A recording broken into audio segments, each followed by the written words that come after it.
சொல்லும்போது அவர் எனக்கு ஒரு வார்த்தை சொன்னாரு, பிரதர், இன்னைக்கு நீங்க இந்த பிசினஸ் பண்ணலாம்னு முடிவெடுத்தா உங்க லைஃபோட மிக முக்கியமான முடிவா இருக்கும், உங்க லைஃபோட மிகச்சிறந்த முடிவா இருக்கும் அப்படின்னு சொன்னாரு. மேபி அந்த வாய்ப்பு, அந்த வார்த்தை என் நெஞ்சில் இப்போ ஒழிச்சிட்டு இருக்கு. என் வாழ்க்கையோட சிறந்த டிசிஷனா நான் இதை பார்க்குறேன், என்னோட பெஸ்ட் டிசிஷன்.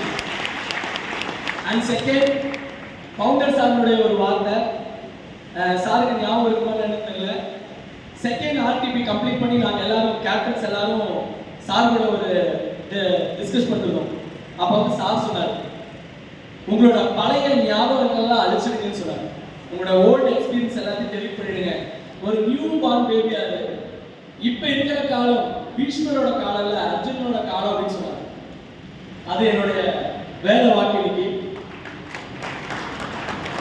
அண்ட் தேர்ட், செரிக்ஸ் அப்படிங்கிற ஒரு டைம்ல ஒரு நாள் ஃபோன் பண்ணி எனக்கு இதனால வரைக்கும் அவர் என்கிட்ட ஃபோன் பண்ணி டிவி வாழ்க்கையில் கேட்டது கிடையாது, நீ எவ்வளோ இன்கம் பண்ணுற எதுவுமே கேட்டது கிடையாது.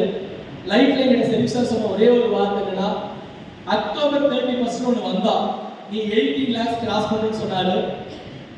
11 நாளைக்கு முன்னாடி கிராஸ் பண்ணிட்டேன் சார். 18 lakhs கிராஸ் பண்ணிட்டேன் சார். Thank you sir.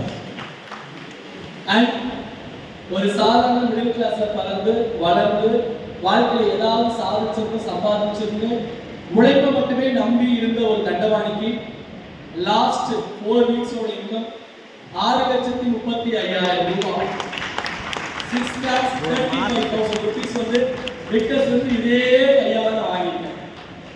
ஸோ எங்களை விட, எங்க 4 பேர்த்த விட உங்களுக்கு வேற ஒரு லிவிங் எக்ஸாம்பிள் இருக்குமா விக்டர்ஸ் எங்கிட்ட கிடையவே கிடையாது. ஸோ பெஸ்ட் ஆர்கனைசேஷன் நம்ம இருக்கோம். அந்த வகையில் நாங்கள் எல்லாரோட சார்பாகவும் உங்கள் 3 பேருக்கும் ஒரு பெரிய நன்றி தெரிவிச்சுக்கிறோம்.